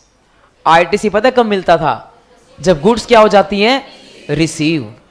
जब गुड्स रिसीव हो जाती हैं तब आईटीसी मिलता था। लेकिन यहां प्रॉब्लम क्या आई? प्रॉब्लम ये आई कि ये गाड़ियां आने में ना कम से कम महीना लग जाता है, 15 दिन तो लग ही जाते हैं। तो 15 दिन लग जाते हैं तो इतने बेचारों को आईटीसी रुक जाता है। रुक क्यों जाता है? क्योंकि ये जो सप्लायर है ये पता है कब अपना इनवॉइस बनाएगा? ये इनवॉइस कब बनाएगा? जिस दिन उसने गाड़ियां वो अपना लोड की हैं। क्योंकि आपको मैंने इनवॉइस की इशू करने की लास्ट डेट बताई हुई है, रिमूवल की डेट बताई हुई है। तो जैसे ही गाड़ियां रिमूव होंगी, सेक्शन 31 बोलता है कि इनवॉइस जो है अगर गुड्स में मूवमेंट है तो कब इशू करना होता है? रिमूवल से पहले। और मूवमेंट नहीं है तो मेकिंग अवेलेबल या डिलीवरी से पहले इनवॉइस इशू करना होता है, एज पर सेक्शन 31। तो ऐसे ही यहां पर क्या है कि ये इनवॉइस तो कब बना देगा? इनवॉइस कब बनाएगा? ये लिखने की जरूरत नहीं है। इनवॉइस कब बनाएगा? रिमूवल के टाइम पे। और सामान पहुंचेगा इसके पास काफी दिनों बाद, बीच में कितने दिन लग जाएंगे? मान लो 15 दिन। 15 दिन बाद सामान पहुंचेगा यहां पर। तो अब मेरा क्वेश्चन ये है कि आईटीसी इनवॉइस बनते ही दे देना चाहिए या फिर यहां आईटीसी देना चाहिए? आप बिल्कुल ठीक हो, आईटीसी कहां देना चाहिए? यहीं पर, जब रिसीव हो जाता है। हमारा एक्ट यही बोलता है। लेकिन इन्होंने गवर्नमेंट को बोला कि भाई हमारा 15 दिन तक आईटीसी ब्लॉक होता है। ब्लॉक कैसे होता है? क्योंकि ये तो इनवॉइस बन गया।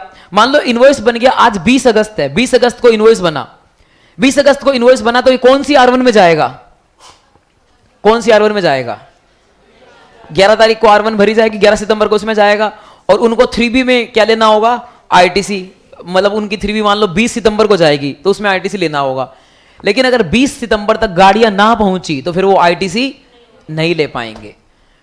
2B में उनके आ जाएगा बट आईटीसी नहीं ले पाएंगे क्योंकि गुड्स रिसीव नहीं हुई हैं। तो इसीलिए गवर्नमेंट ने रिलीफ दिया। किनको रिलीफ दिया? इनको, शोरूम वालों को रिलीफ दिया।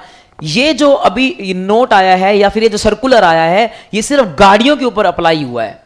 इनको आप दूसरी गुड्स में भी अप्लाई कर सकते हो कि भाई जो भी गुड्स फैक्ट्री से लोड की गई हैं ट्रक के अंदर और लोड करने के बाद रास्ते में टाइम लग रहा है, रिसीव बाद में हुई हैं, तो आईटीसी कब मिलेगा? अभी तक तो हम आईटीसी कब देते थे? जब रिसीव हो जाएंगे। लेकिन इस गाइडेंस नोट के बाद हम जो है आईटीसी कब देंगे? जैसे ही ट्रक में लोड हुई हम डीम्ड डिलीवरी मान लेंगे। एक नया कंसेप्ट डाला इन्होंने, सर्कुलर निकाला कि इसको डीम्ड डिलीवरी मान लेंगे। और डीम्ड डिलीवरी मान लेंगे तो भाई कब मान लिया जाएगा कि डिलीवरी हो चुकी है? जैसे ही ट्रक में क्या होगी? लोड होगी और ट्रांसपोर्टर चलेगा वहां से, तो मान लेंगे डिलीवरी हो गई। और डिलीवरी हो गई तो आईटीसी कब मिल जाएगा बच्चे? क्या आईटीसी हमें, मान लो इनवॉइस बनाया 20 अगस्त को और गाड़ियां पहुंची 20 सितंबर को, बताओ आईटीसी कब मिलेगा? 20 अगस्त को ही मिल जाएगा। क्यों? क्योंकि क्या मान ली जाएंगी? Deemed delivery. वैसे एक्चुअल डिलीवरी कब होगी? जब ये ट्रक पहुंच जाएगा और शोरूम पे गाड़ियां उतरेंगी, लेकिन मान लिया जाएगा कि जब गाड़ियां लोड हुई थी तो ही जो है वो डीम्ड डिलीवरी मान ली जाएगी। हालांकि ये हमारे रूल के खिलाफ है, मैं इतने टाइम से कंसेप्ट पढ़ा रहा हूं उसके खिलाफ है, बट स्टिल गवर्नमेंट ने अब सर्कुलर निकाल के हमारे जो कंसेप्ट है वो थोड़े से चेंज किए और हमें अब क्या करना पड़ेगा, जब भी लोड की जाएंगी उसी टाइम डिलीवरी मान लेंगे। अब सर एग्जाम में कैसे आएगा? भाई पेपर में नॉर्मल जो आईटीसी का क्वेश्चन आता, अपन ने बहुत सारे क्वेश्चन किए हैं जहां पर डिलीवरी के बाद ही अपन क्या लेते थे? आईटीसी। अभी भी वैसा होगा, बट अगर क्वेश्चन में साफ साफ लिखा है कि ये कौन सा कॉन्ट्रैक्ट है, इसको बोलते हैं एक्स फैक्ट्री बोलते होंगे आई थिंक, तो अगर ये क्या कहते हैं, ऐसा कॉन्ट्रैक्ट है जहां पर फैक्ट्री से बाहर निकलते ही रिस्क एंड रिवॉर्ड ट्रांसफर हो रहे हैं, फैक्ट्री से बाहर निकलते ही अगर रिस्क एंड रिवॉर्ड ट्रांसफर हो रहे हैं तो इसको ये बोलते हैं एक्स वर्क्स कॉन्ट्रैक्ट। अगर इस तरह का कॉन्ट्रैक्ट है जिसका अंदर क्या होता है कि भाई रिस्क एंड रिवॉर्ड पार्ट अपना ट्रांसफर हो जाते हैं जैसे ही फैक्ट्री से गुड्स बाहर निकले, ट्रक में लोड हुए, अगर मान लो रास्ते में कोई गड़बड़ होती है तो रिस्पॉन्सिबिलिटी किसकी रहेगी? फैक्ट्री वाले की नहीं, शोरूम वाले की, क्योंकि एक्स फैक्ट्री कॉन्ट्रैक्ट है ये। एक्स फैक्ट्री कॉन्ट्रैक्ट का मतलब बेचने वाला बोलता है कि भाई मैं तो, तुम लेके आ जाओ, तुम ले जाओ सामान, मैं तो फैक्ट्री के बाहर दूंगा, लेना है लो नहीं तो ना लो। फिर ये जो अपना शोरूम वाला होता है फोन करके बोलता है नहीं जी मैं अपना ट्रक भेज देता हूं, वो ले आएगा सामान। तो अगर आपने ट्रक में लोड करवा दिया, लोड करवाते ही क्या मान लिया जाएगा? रिस्क एंड रिवॉर्ड क्या हो गए? ट्रांसफर, हेंस डीम्ड डिलीवरी हो गई। तो इसका मतलब ये वाला रूल, ये वाला गाइडेंस नोट तभी लगेगा जब कॉन्ट्रैक्ट कौन सा होगा? एक्स फैक्ट्री, या इसको बोलते हैं एक्स वर्क्स। अगर वो वाला कॉन्ट्रैक्ट होगा तो ही डीम्ड डिलीवरी मानी जाएगी, हर केस में डीम्ड डिलीवरी नहीं मानी जाएगी। तो बेटा ये क्लैरिफिकेशन आई है इसकी। इसके नीचे मैंने ना यहां पर, आप सारा पढ़ लेना, सारी वही बातें हैं, मैं थोड़ा बहुत हाईलाइट करा देता हूं जो मेरे को इंपॉर्टेंट लगता है। तो देखो क्या लिखा रखा है इन्होंने कि यहां पर जो रिस्क एंड रिवॉर्ड होते हैं वो पास हो जाते हैं फैक्ट्री गेट के ऊपर, इसको हम एक्स वर्क्स कॉन्ट्रैक्ट बोलते हैं। तो इस केस में डिलीवरी कम मानी जाएगी, वो वाली बात है। तो यहां पर क्या होता है, इंश्योरेंस भी वैसे तो कराया जाता है रास्ते वगैरह का, तो यहां पर जो अपना क्लैरिफिकेशन में ये बोलता है कि डिलीवरी कम मानी जाएगी। तो ये बोलता है कि भाई जैसे ही आप, हाँ अगले पेज पे आ जाओ, तो रिसीव कब माना जाएगा? तो जैसे ही हैंड ओवर करोगे गुड्स, सप्लायर हैंड ओवर करेगा ट्रांसपोर्टर को फैक्ट्री गेट के ऊपर, उसी टाइम हम रिसीव मान लेंगे, और रिसीव मान लेंगे तो फिर उसके बाद आईटीसी भी मिल जाएगा। तो ये वाला प्रिंसिपल हमें हर एक केस में अप्लाई करना है जहां पर भी एक्स वर्क्स कॉन्ट्रैक्ट हो, ये वाला प्रिंसिपल हर केस में अप्लाई करना है। Same principle is applicable in respect of all the supplies where contract is ex works basis. तो ये ध्यान रखना, ये वाला प्रिंसिपल हमें हर एक वहां लगाना है जहां पर भी एक्स वर्क्स वाला कॉन्ट्रैक्ट हो, और आईटीसी मिल जाएगा। ठीक है, तो ये वाली बात है बेटा। हाँ एक अगला पॉइंट है, ये वाला पढ़ाता हूं, ये क्या बोलता है। अब दुकानदार चालू बनता है, शोरूम वाला कहता है मेरे को क्या मिल चुका है? आईटीसी। अब मैं इन गुड्स को रिसीव करने के बाद पर्सनल यूज कर लेता हूं, तो बताओ आईटीसी मिला रहेगा या रिवर्स करना पड़ेगा? रिवर्स करना पड़ेगा। तो आपने आईटीसी ये कंडीशन पे लिया है कि आप इसको क्या यूज करोगे? बिजनेस, बट सब्सिक्वेंटली अगर आप उसको पर्सनल यूज करते हो तो क्या करना पड़ेगा आपको? रिवर्स। देखो क्या लिखा रखा है, अगर ये मिलता है कि आपने नॉन बिजनेस पर्पस किया बाद में, या फिर आपने पर्सनल यूज किया, तो उस केस में आईटीसी फिर आपको नहीं मिलेगा। अगर मिल गया तो फिर आपको रिवर्स करना पड़ेगा। या फिर बाद में गुड्स मान लो चोरी हो जाती हैं, स्टोलन हो जाती हैं, डिस्ट्रॉय हो जाती हैं, राइट ऑफ हो जाती हैं, आप उसको गिफ्ट बांट देते हो फ्री सैंपल, तब भी आपको आईटीसी क्या करना पड़ेगा? रिवर्स। तो would not be entitled to take ITC. मतलब ये कि एक बार गवर्नमेंट ने आईटीसी दे दिया प्रोविजनल बेसिस पे, इस कंडीशन पे कि जो गुड्स हैं आप कहां यूज करोगे? बिजनेस में। कल को ये गुड्स बिजनेस में यूज नहीं होती तो फिर उस केस में आईटीसी को क्या करना पड़ेगा? रिवर्स। चोरी हो जाती है, गुम हो जाती है, फ्री सैंपल बांट देते हो, तो उस केस में आईटीसी को क्या करना पड़ेगा? रिवर्स। तो इसकी समरी क्या है? ये मेरे को सारी अमेंडमेंट में सबसे इंपॉर्टेंट अमेंडमेंट लगती है कि भाई इसको पूछ सकता है। और आपको ये बता दूं कि आज की क्लास में आप 5 नंबर तो कम से कम कमाने वाले हो, क्योंकि कोई ऐसा एग्जाम नहीं गया जहां पर अमेंडमेंट में से पूछा नहीं गया। ये सितंबर वालों की बात है, जनवरी वालों की तो अमेंडमेंट और आएंगी, तो उनको मिलाकर सितंबर और जनवरी की मिलाकर फिर आप 5-7 नंबर कमाओगे। तो मतलब कहने का मतलब ये है, ये अमेंडमेंट में क्या है, इस अमेंडमेंट में ये है कि जो भी एक्स फैक्ट्री कॉन्ट्रैक्ट होता है तो उस केस में डिलीवरी कब मान ली जाएगी, जब सप्लायर वो अपना गुड्स को हैंड ओवर करेगा ट्रांसपोर्टर के पास। बट उसकी कंडीशन है कि आप उसको कहां यूज करोगे, बिजनेस में। अगर आप उसको बिजनेस में यूज नहीं करते तो उस केस में क्या करा जाएगा, आईटीसी रिवर्स किया जाएगा। अगला पॉइंट आता है, अगला पॉइंट आता है, कहता है कि आरसीएम के केस में इनवॉइस बनाना पड़ता है रेसिपिएंट को। आरसीएम के केस में इनवॉइस बनाना पड़ता है रेसिपिएंट को। तो रेसिपिएंट कब तक इनवॉइस बना सकता है? आरसीएम के केस में इनवॉइस बनाना पड़ता है रेसिपिएंट को। आरसीएम के केस में इनवॉइस किसको बनाना पड़ता है बेटा? रेसिपिएंट को। मैं आपको आरसीएम और एफसीएम के बारे में 3 बातें बताता हूं बेटा। पहली बात कि इनवॉइस किसको बनाना पड़ता है, ये इसके बारे में बताता हूं मैं आपको, ठीक है।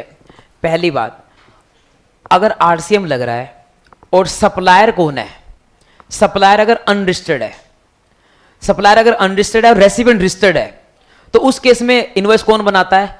रेसिपिएंट। पहली बात। दूसरी बात, सप्लायर अगर कौन है? रजिस्टर्ड, और रेसिपिएंट कौन है? रेसिपिएंट भी रजिस्टर्ड है, आरसीएम लग रहा है, तो इनवॉइस कौन बनाएगा? सप्लायर बनाएगा। अगर आरसीएम लग रहा है और सप्लायर रजिस्टर्ड है तो इनवॉइस कौन बनाएगा? सप्लायर। ये बात अपन ने ऑलरेडी इनवॉइस चैप्टर में सीखी हुई है, आप जाकर चेक कर लेना। दूसरी बात, ई इनवॉइस। क्या ई इनवॉइस अप्लाई होता है? अब ई इनवॉइस के बारे में बताता हूं मैं आपको। अगर सप्लायर इनवॉइस बना रहा है, अगर आरसीएम लग रहा है और आरसीएम के केस में सप्लायर इनवॉइस बना रहा है, सप्लायर कब इनवॉइस बनाएगा? सप्लायर तब इनवॉइस बनाएगा जब सप्लायर क्या होगा? रजिस्टर्ड। आरसीएम लग रहा है, सप्लायर इनवॉइस बना रहा है, तो उस केस में अगर उसकी टर्नओवर 5 करोड़ से ऊपर होगी तो वो ई इनवॉइस वो बनाएगा, ई इनवॉइस उसके ऊपर अप्लाई हो जाएगा। ई इनवॉइस तब अप्लाई होता था जब B2B सेल 5 करोड़ से क्या हो? ऊपर हो। अगली बात कि अगर जो है रेसिपिएंट इनवॉइस बना रहा है, आरसीएम लग रहा है, सप्लायर अनरजिस्टर्ड है, इनवॉइस किसको बनाना है? रेसिपिएंट को सेल्फ इनवॉइस बनाना है। अगर सेल्फ इनवॉइस बनाना है, रेसिपिएंट इनवॉइस बना रहा है, तो क्या वो ई इनवॉइस बनाएगा? नहीं। चाहे टर्नओवर कितनी मर्जी हो, ई इनवॉइस एप्लीकेबल नहीं होगा। तो कभी भी रेसिपिएंट इनवॉइस बनाएगा तो कभी भी ई इनवॉइस नहीं बनाएगा। सप्लायर इनवॉइस बनाएगा तो ही ई इनवॉइस बनाएगा। ये बात ऑलरेडी अपन कर चुके हैं। तीसरी बात, पेमेंट वाउचर कौन बनाता है? ये हमेशा रेसिपिएंट बनाता है। जब भी आरसीएम लगता है तो हमेशा पेमेंट वाउचर रेसिपिएंट बनाता है, चाहे इनवॉइस सप्लायर बनाए चाहे रेसिपिएंट बनाए, पेमेंट वाउचर हमेशा किसको बनाना पड़ता है? रेसिपिएंट को। ये ऑलरेडी अपन सीख चुके हैं। अब सर आपको क्या सिखाना है? ये सिखाना है जो पहली बात मैंने बोली थी कि अगर आपका सप्लायर कौन है? अनरजिस्टर्ड, और रेसिपिएंट कौन है? रजिस्टर्ड, और क्या लग रहा है? आरसीएम, तो इनवॉइस किसको बनाना है?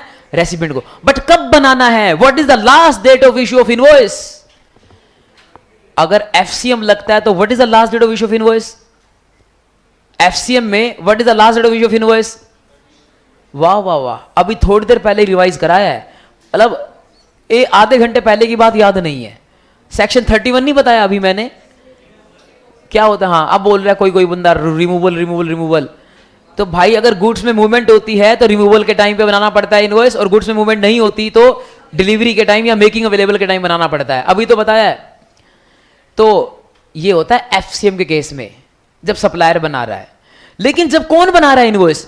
रेसिपिएंट। तो उस केस में कब बनाना है?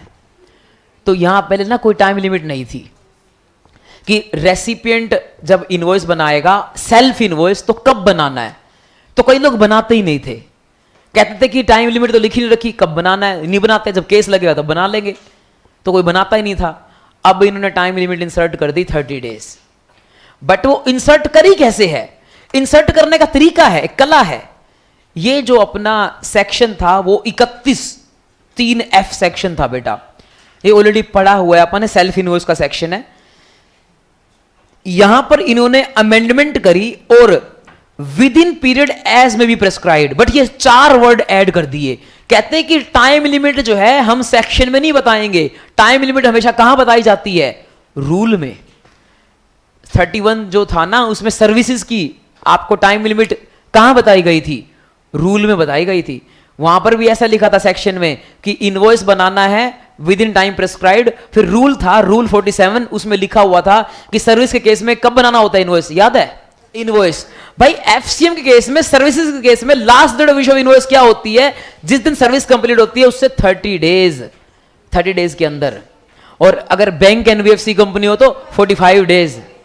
तो अब मैंने आपको बता दिया 30 डेज 45 डेज था, अब याद आ गया आपको। अब यहां पर भी वही लिमिट लगाई गई, तो इन्होंने सेक्शन के अंदर क्या किया, एक लाइन इंसर्ट की within the period as में प्रेस्क्राइब्ड, और उसके बाद क्या किया, उसके बाद रूल बनाया, नया रूल का नाम है 47A। पहले जो रूल था वो कौन था? 47 रूल किस चीज का है? एफसीएम का। 47A रूल किस चीज का बनाया? आरसीएम का। 47 में क्या लिखा था कि भाई सर्विस कंप्लीट होने के कितने दिनों में बनाना होता है इनवॉइस? 30 डेज। और 47A में क्या लिखा? यहां पर भी 30 डेज, बट यहां इनवॉइस कौन बनाएगा? रेसिपिएंट। वहां बनाता था सप्लायर, सर्विस कंप्लीट होने के बाद यहां रेसिपिएंट बनाएगा। आइए देखते हैं 30 डेज कहां से। तो देखो ये लिखता है कि यहां 31(3)F वाला इनवॉइस बनेगा, और 31(3)F वाला इनवॉइस होता है आरसीएम वाला सेल्फ इनवॉइस। तो ये जो आरसीएम वाला सेल्फ इनवॉइस है जिसमें आरसीएम लगता है 9394, ये 9394 आरसीएम वाला ही होता है। तो आरसीएम के केस में जो इनवॉइस बनेगा वो बनेगा within a period of 30 days from date of receipt of goods और सर्विसेज। जिस दिन आपको गुड्स या सर्विस रिसीव हुई है उसके 30 डेज में इनवॉइस बनाना है। जिस दिन आपको गुड्स या सर्विस रिसीव हुई है उसके 30 डेज में इनवॉइस बनाना है। जिस दिन गुड्स या सर्विस रिसीव हुई है उसके 30 डेज में इनवॉइस बनाना है। मतलब जब गुड्स भेजी गई, गुड्स शुरू की है जब भेजनी ट्रांसपोर्टर पे, तब नहीं बनाना। जब गुड्स रिसीव हो जाएंगी उसके रिसीव होने के कितने दिनों में? 30 डेज।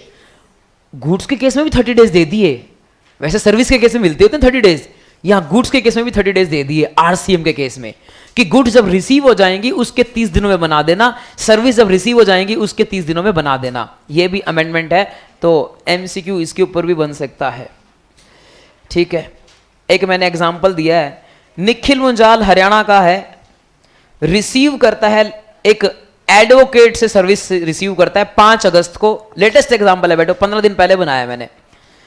पेमेंट की जाती है 25 अगस्त को। बताओ last date of issue of invoice क्या है? By the company, Nikhil Munjal company.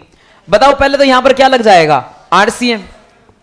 और आरसीएम के अंदर इनवॉइस इशू करने की लास्ट डेट क्या होती है? जब सर्विस रिसीव की हो, वो कब होगी है? 5/8 को। उसमें कितने दिन जोड़ दो? 30 डेज। तो कितनी आ गई? 4/9। ये हो जाएगी last date to issue invoice.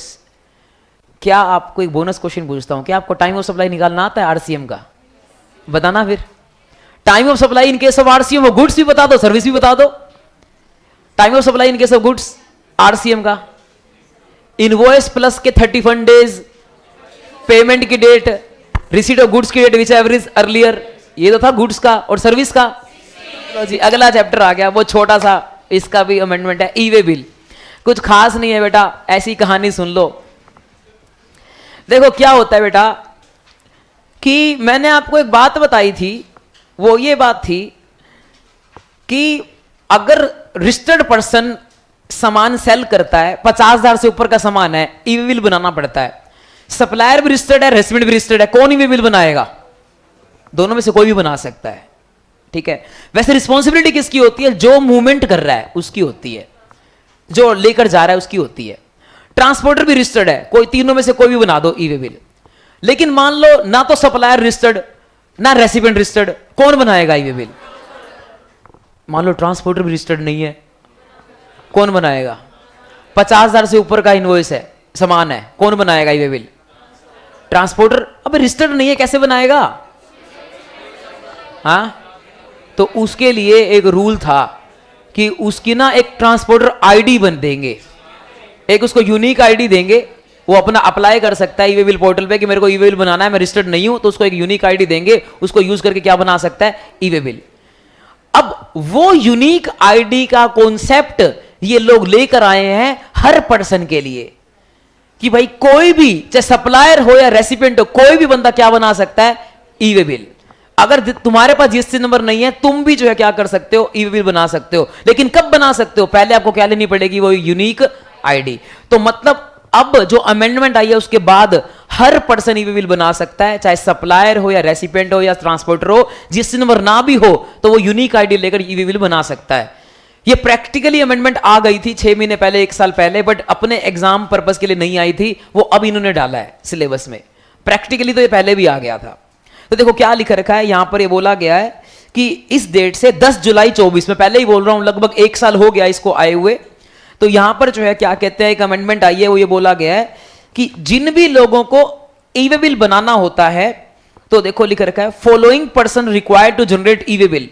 भाई जिनको भी ई वे बिल बनाना होता है वो क्या करें, और वो जिनके पास जीएसटी नंबर नहीं है वो कॉमन पोर्टल पे कुछ इंफॉर्मेशन दे दो, कुछ डिटेल्स दे दो, फिर हम आपको क्या करेंगे, हम आपको एक यूनिक एनरोलमेंट नंबर दे देंगे, UEN number. Bonus question, UIN number कौन सा होता है, फंस गए? हाँ, फुल फॉर्म तो आती है यूनिक आइडेंटिफिकेशन नंबर। आगे एम्बेसी वाले, किसी ने बोला तो चलो एक आधे को तो आता है, एम्बेसी वाले, यूएन ऑफिस वाले, पूरे इंडिया में उनको एक ही नंबर मिलता है, यूआईएन नंबर, ठीक है। जीएसटीआर 11 भरनी होती है उनको, तो वो वाला कंसेप्ट है। तो यूईएन नंबर, यूनिक एनरोलमेंट नंबर जो है वो दिया जाएगा, यूनिक एनरोलमेंट नंबर दिया जाएगा इन लोगों को। किन लोगों को, जिनको क्या बनाना है, ई वे बिल, और जिनके पास ऑलरेडी जीएसटी नंबर नहीं है। देखो क्या लिखा रखा है, अगर कोई अनरजिस्टर्ड पर्सन है, कोई अनरजिस्टर्ड पर्सन है जिनको ई वे बिल बनाना है, तो वो अपना यूईएन नंबर अप्लाई कर सकता है। अच्छा, एक पर्सन और का नाम ले रखा है कि जो अनरजिस्टर्ड है और वो इंटरस्टेट ट्रांसफर कर रहा है हैंडीक्राफ्ट गुड्स। याद है आपको हैंडीक्राफ्ट गुड्स के केस में कोई एक स्पेशल चीज थी, याद है आपको किसी को? हैंडीक्राफ्ट गुड्स के केस में वो क्या स्पेशल चीज थी? वैसे तो हर बंदा जो भी क्या करता है इंटरस्टेट, उसको क्या लेना पड़ता है, रजिस्ट्रेशन। लेकिन हैंडीक्राफ्ट वाले गुड्स को क्या थी, एग्जामिशन, कि भाई अगर आप इंटरस्टेट करते हो तो भी आपकी 20 लाख रुपए की आपको लिमिट लगेगी और आपको जीएसटी नंबर लेने की जरूरत नहीं है। लेकिन उसकी एक कंडीशन थी कि आपके पास पैन नंबर होना चाहिए और साथ में आपको ई वे बिल बनाना पड़ेगा। ये कंडीशन कहां लिखी है, रजिस्ट्रेशन चैप्टर में कराया था बेटा, रिवीजन लेक्चर लगा लेना, यूट्यूब पे डले हुए हैं सारे। तो ये बनाना पड़ेगा ई वे बिल। तो जो हैंडीक्राफ्ट वाला है जिसके पास जीएसटी नंबर नहीं है, वो इंटरस्टेट कर रहा है, उसको क्या बनाना पड़ेगा बेटा, ई वे बिल। और ई वे बिल बनाना पड़ेगा। ई वे बिल बनाएगा कैसे, उसके पास तो जीएसटी नंबर ही नहीं है, तो पहले वो क्या अप्लाई करेगा, यूईएन नंबर। तो बस ये छोटी सी बात है कि जो भी अनरजिस्टर्ड पर्सन है उसको बनाना पड़ेगा ई वे बिल और यूईएन नंबर यूज कर सकता है। तो लास्ट अमेंडमेंट पे आते हैं बेटा, लास्ट अमेंडमेंट पे आते हैं और सुनिए, जीएसटीआर 7, जीएसटीआर 7 टीडीएस डिडक्टर को भरनी होती है। तो जीएसटीआर 7 जो है वो भरनी होती है किसको, टीडीएस डिडक्टर को। लेकिन आप जानते हो कि टीडीएस डिडक्टर को जीएसटीआर 7 जो भरनी होती है वो कौन सी डेट को भरनी होती है, हाँ, नेक्स्ट मंथ की 10th डेट को। बट पता है पहले एक्ट में ये लिखा था कि ये भरनी होती है नेक्स्ट मंथ की 10th डेट को, जिस महीने में टीडीएस कटा हो उससे नेक्स्ट मंथ की 10th डेट को। तो जिस महीने में टीडीएस काटा ही ना हो तो इसका मतलब जीएसटीआर 7 नहीं भरनी। आपको पता है R1 हमेशा भरनी पड़ती है, चाहे सेल हुई हो या ना हुई हो, नील R1 भी भरनी पड़ती है। पर जीएसटीआर 7 में क्या लिखा था पहले कि अगर टीडीएस काटा हो तो भरनी पड़ेगी, नहीं तो नहीं भरनी पड़ेगी। मतलब लिखना तो यही चाहते थे कि हर महीने भरनी है जीएसटीआर 7, चाहे आप नील की भरो, लेकिन गलती से लिख ये बैठे कि जिस महीने टीडीएस कटा हो उससे अगले महीने की 10 तारीख को भरनी है। तो लोगों ने इंटरप्रिटेशन निकाल ली कि भाई टीडीएस कटेगा तो भरेंगे, नहीं कटेगा तो नहीं भरेंगे। मतलब कटेगा नहीं, काटेगा, क्योंकि ये किसको करनी है, टीडीएस डिडक्टर को, जो काट रहा है, काटने वाला। और टीडीएस डिडक्टर कौन होता है, गवर्नमेंट का डिपार्टमेंट, सेक्शन 51 में रजिस्टर्ड होता है। तो गवर्नमेंट का डिपार्टमेंट जिसने टीडीएस काटा है, तो उन्होंने क्या इंटरप्रिटेशन निकाली, ये इंटरप्रिटेशन निकाली कि अगर अगर क्या, अगर टीडीएस काटेंगे तो अगले महीने भर देंगे, नहीं काटेंगे तो नहीं भरेंगे। यानी कि नील की जीएसटीआर 7 हम नहीं भरेंगे। गवर्नमेंट ने कहा ऐसे कैसे, जब जीएसटीआर 1 नील की जा सकती है, 3 भी नील की जा सकती है, तुम क्यों नील की नहीं भरोगे?